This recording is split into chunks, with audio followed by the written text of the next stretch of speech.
en cette dernière journée qui est dédiée à la question de la régénération. Certains d'entre vous ont peut-être déjà participé au podcast enregistré par Aristide Athanasiadis ce matin avec Dominique Gozin-Muller. Si ça n'est pas le cas, vous pourrez retrouver le replay et puis surtout l'épisode du podcast qui va être monté et diffusé dans quelques jours par Aristide. Mais aujourd'hui, dans cette journée du festival, Dominique a plusieurs casquettes puisqu'elle est aussi co-commissaire de l'exposition Materia Architecture dont nous avons pu accueillir une sélection pendant les 3 jours du festival et jusqu'à ce soir.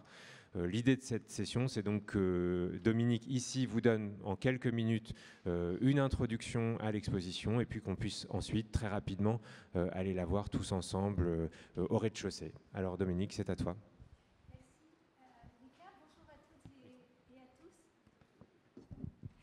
Merci. Bonjour à toutes et à tous. Oui, Lucas m'a demandé de présenter en quelques minutes l'exposition qui se trouve ici, qui a été présentée à Césure, un tiers-lieu à côté de Jussieu pendant plusieurs semaines, il y a quelques temps, et qui va commencer à partir de demain une itinérance qu'on espère très, très vaste. Et d'ailleurs, si certains d'entre vous ont envie d'accueillir l'exposition chez eux, il suffit de nous contacter et vous pourrez très volontiers la voir. Donc, c'est une exposition qui a été portée par Amaco, un centre de recherche qui se trouve aux Grands Ateliers, qui est une autre entité porteuse de ce prix, qui se trouve entre Lyon et Grenoble, le pavillon de l'Arsenal, qui est le centre de l'architecture et de l'urbanisme de Paris, et puis les Compagnons du Devoir et du Tour de France. Cette exposition, Materia Architecture, présente les 40 finalistes d'un prix qui s'appelle le Materia Award. En fait, l'histoire de ce prix a commencé en 2015 avec le Terra Award, qui était le premier prix mondial des architectures contemporaines en terre crue. Quelques années plus tard, avec mon amie Laetitia Fontaine, la directrice d'Amaco, on a lancé le Fibra Award, premier prix mondial des architectures contemporaines en fibre végétale. Comme on s'est aperçu qu'il y avait beaucoup de bâtiments en terre qu'on avait retenus, où il y avait aussi des fibres et inversement, on a mis les deux ensemble pour faire le Terra Fibra Award. Et puis, on s'est dit que si on voulait avoir le panel complet des matériaux biosourcés et géosourcés, il manquait la pierre. Et donc, dans le Materia, on a rajouté la pierre en travaillant avec les Compagnons du Devoir et du Tour de France, les Compagnons tailleurs de pierre. Donc, à chaque fois, à partir de ce prix, on a fait une exposition des 40 finalistes et un catalogue. Dans la petite pièce à côté, vous pourrez voir le catalogue du Materia. C'est des livres qu'on a voulu vraiment aussi bon marché que possible afin qu'un maximum de gens puissent les acheter. Alors au niveau de la terre, quelques exemples que vous reverrez dans l'exposition. En fait, des bâtiments d'envergure en matériaux biosourcés et géosourcés existent depuis des décennies, je devrais même dire depuis des millénaires, partout dans le monde pour certains, puisque par exemple, il y a en Chine, dans la province du Fujian, des Toulous. Il en reste encore à peu près 20 000. Ils ont été construits entre le XIIe siècle et le XXe siècle. Ils sont souvent ronds. Celui-là est rectangulaire, mais ils sont souvent ronds. Et ils peuvent faire jusqu'à 80 mètres de diamètre et accueillir jusqu'à 600 personnes. Donc, c'était des habitats participatifs communautaires fortifiés. Il y a un socle en gros galets. Au-dessus, sur une vingtaine de mètres, quelquefois plus, des murs en pisé. Et puis, l'intérieur est creux avec des coursives et des murs en bois. Et tout à l'heure, je vous ai dit que c'était les prix d'architecture contemporaine. Pourquoi est-ce qu'on a des Toulous? C'est tout simplement parce qu'il y a une agence d'architecture qui s'appelle DNA qui travaille à la revitalisation de 7 des Toulous du Fujian parce que là-bas, comme chez nous, il y a un exode rural et donc elle essaye de revitaliser certains Toulous qui sont plus ou moins à l'abandon, et elle le fait d'une manière assez remarquable. Lucas m'a demandé surtout de vous montrer comment on pourrait faire des bâtiments en matériaux biosourcés et géosourcés de grande envergure, et comment est-ce qu'on pourrait changer d'échelle. Donc c'est pour ça que j'ai commencé par un bâtiment très ancien, mais un bâtiment de très grande échelle.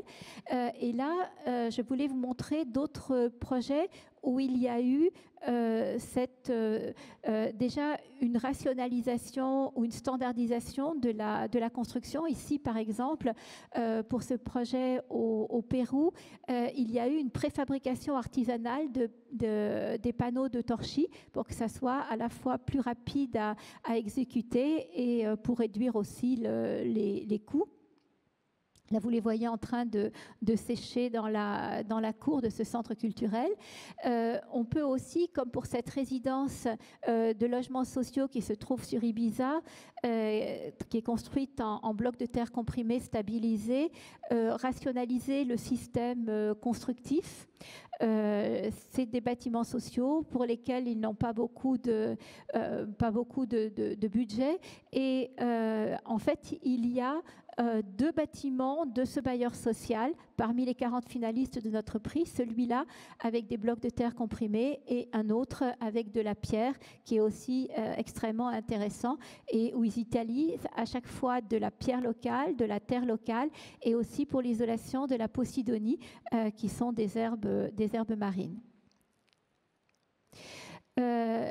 Le pisé, qui est une autre technique de construction en terre qui a été inventée il y a à peu près 9 millénaires. Et ça, c'est un projet très spécial, il se trouve en Suisse. Et en fait, il y avait un atelier qui était construit comme beaucoup d'ateliers de ce type, avec une structure en métal et des panneaux sandwich à base de matériaux synthétiques. Et en fait, l'air intérieur, la qualité de l'intérieur était tellement mauvaise que les gens ne pouvaient pas y travailler. Et donc, ils ont réfléchi à ce qu'ils pouvaient faire, et il y a eu une proposition pour y intégrer des murs en pisé dans lesquels il y a du charbon et d'autres minéraux pour améliorer la qualité de l'air intérieur. De toute façon, la terre, le puisé en lui-même est très bon au niveau de à la fois de la régulation hygrothermique, mais aussi de la régulation acoustique, parce que c'est très irrégulier, très poreux à la surface, donc ça absorbe, et aussi ça absorbe les odeurs. Et là, ils ont préfabriqué des éléments de murs en pisé. Donc des éléments qui font à peu près une quarantaine de centimètres d'épaisseur, à peu près 1 mètre de haut et 2 mètres de large. C'est inspiré bien sûr du travail de Martin Rauch, qui est un entrepreneur autrichien qui a construit entre autres le musée des plantes de l'entreprise Ricola à côté de Bâle, et l'architecte de ce bâtiment a collaboré avec Martin Rauch pendant plusieurs années. Donc c'est là qu'il a appris ces techniques. Donc on peut construire en matériaux géosourcés de la pierre et de la terre. Il n'y avait pas assez de place en bas pour montrer la partie exemple en pierre de l'exposition Materia, ni la partie exemple en bambou, mais vous verrez donc tout à l'heure les bâtiments en terre, il y en a une dizaine, et les bâtiments en fibre végétale hors bambou. Il y a 2 manières, donc parmi les fibres végétales qu'on peut utiliser en France et qu'on utilise de plus en plus quotidiennement en France, il y a la paille. Si l'utilisation de la paille a vraiment explosé depuis 2012, c'est parce que c'est l'année où le Réseau français de la construction en paille, qui fait un travail admirable, a publié les règles professionnelles. Et en 2012, il y avait à peu près 500 bâtiments isolés en paille en France. La plupart étaient des maisons individuelles autoconstruites. Aujourd'hui, on en est à plus de 10 000 immeubles isolés en paille, dont plusieurs milliers d'équipements publics, essentiellement des écoles, des gymnases, des bâtiments périscolaires qui font plusieurs milliers de mètres carrés, et le plus grand fait 15 000 mètres carrés près de Nantes. Il y a globalement deux techniques courantes, soit une ossature en bois avec un remplissage sur site avec des bottes de paille, qui sont des bottes de paille telles qu'elles sont produites dans le champ par les agriculteurs. Alors, il faut la botteleuse qui va bien, et aussi, tous les agriculteurs ne le font pas, mais il y en a de plus en plus qui sont intéressés, parce que vendre ce coproduit de la production du blé est pour eux aussi un revenu complémentaire. Et il y a une manière aussi plus industrialisée de faire de l'isolation en paille, c'est construire des caissons préfabriqués avec des panneaux dérivés du bois, les remplir de bottes de paille, les fermer, et ensuite on va les poser sur le site. En fait, la toute première technique de construction en paille, c'est ce qu'on appelle la construction du type Nebraska. On pose juste des bottes de paille qui sont plus grosses que celles-là. Celles-là, elles font en général 37 par 47 par 90 cm à 1,10 m de long, l'épaisseur étant 37 cm. Quand on utilise des bottes de paille porteuses, là on prend des bottes un peu plus épaisses, un peu plus grosses, mais ça peut porter sur 2 niveaux. Vous avez à Rosny-sous-Bois un périscolaire qui est construit comme ça, et dans l'exposition, vous verrez une maison qui est construite comme ça à Grenoble. Mais ça, c'est difficile de l'industrialiser. Ici, on est un autre projet de l'exposition. C'est une résidence qui s'appelle Naturae en Nouvelle-Aquitaine. Et là, vous voyez qu'ils ont... Je ne sais pas pourquoi, normalement, sur mon original, elle était dans le bon sens. En tout cas, ils ont préfabriqué des panneaux à base de panneaux dérivés du bois avec un remplissage en paille. Et ce qui est spécial sur ces panneaux-là, c'est qu'en usine, ils ont mis à la fois le bardage en bois et aussi la première couche d'isolants en terre, qui sont après revenus... ensuite, ils ont refait une couche de finition. Et puis, il y a aussi le béton de chanvre. Comme pour la paille, la France est le pays en Europe de l'Ouest qui a le plus de ressources. On est le pays avec le plus de surface plantée en chanvre, et la chènevotte qu'on utilise pour le béton de chanvre, qui est un mélange soit de chaux et de chanvre, soit de terre et de chanvre, est un coproduit de la production agricole du chanvre pour d'autres usages. Ça peut être des vêtements, ça peut être aussi des panneaux d'isolation en laine de chanvre, là, alors que là, la chènevotte, c'est la tige, on la coupe en petits morceaux d'à peu près 2 cm, on la mélange à de la chaux ou de la terre, et puis ensuite, on peut la projeter. Là, c'est un projet de réhabilitation à Paris, dans une cour intérieure. Vous voyez que l'accès était assez difficile, mais ils ont quand même pu arriver à rentrer la grue. Et puis, il y a des machines pour le béton de chanvre projeté qui sont de plus en plus efficaces. Et donc, c'est une possibilité en particulier pour la réhabilitation, mais on peut faire aussi du neuf. Alors, contrairement à la paille où avec des grosses bottes, on peut être porteur, on ne peut pas porter avec du béton de chanvre. Il faut une ossature qui est souvent en bois. Mais par contre, on peut monter jusqu'à 8 étages. En tout cas, le bâtiment le plus haut en France. C'est un bâtiment résidentiel de 8 étages qui se trouve à Boulogne-Billancourt et qui était un des finalistes du TerraFibra Award. Ce qui est très important quand on veut construire avec des matériaux biosourcés et géosourcés, c'est le sourçage des matériaux, justement pour essayer d'avoir des matériaux aussi locaux que possible, comme on le faisait pendant l'architecture vernaculaire.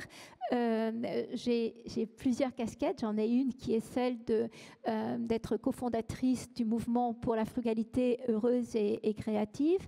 Et ça, c'est une médiathèque qui a été construite par l'ancienne animatrice du groupe Frugalité des Hauts-de-France. Ça se trouve à Amiens. Et là, vous voyez, elle a vraiment cherché à montrer d'où venaient les fibres. Il y a des matériaux recyclés, des fibres de chanvre et de lin qui sont aussi produites relativement localement, et puis du peuplier, du chêne et du Douglas. Mais il y a de plus en plus d'architectes, en particulier les architectes du mouvement de la frugalité, qui font ce type de schéma de sourçage pour montrer d'où viennent leurs bâtiments.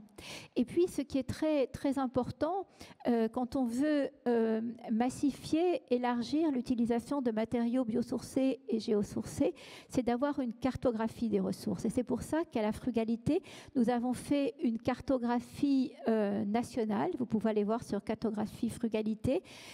Mais aussi on publie des livres dans une collection qu'on a créée qui s'appelle Architecture frugale, et dans cette collection qu'on fait région par région, on montre entre 20 et 28 bâtiments qu'on trouve inspirants, enfin bâtiments ou aménagements urbains ou projets de paysage, et à la fin de chacune de ces à la fin de chacun de ces livres, on a une cartographie des ressources régionales.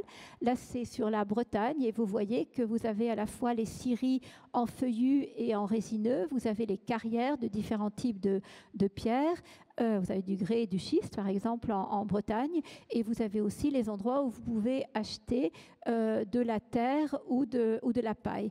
Et pour nous, c'est vraiment important de proposer cette cartographie aussi gratuitement sur notre site internet, parce que pour beaucoup d'architectes et de maîtres d'ouvrage,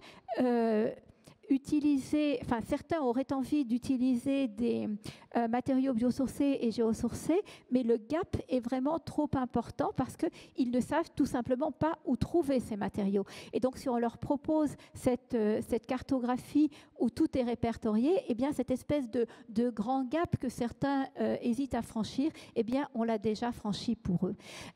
Et c'est quelque chose de très important.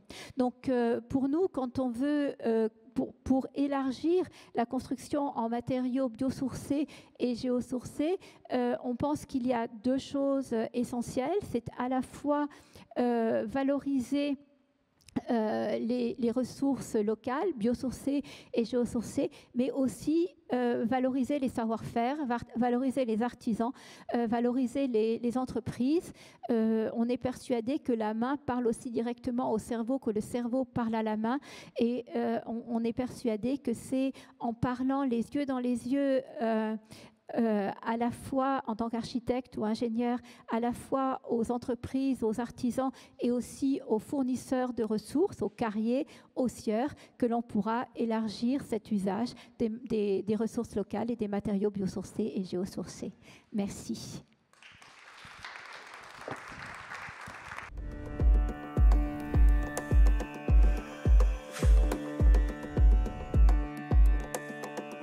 Oh!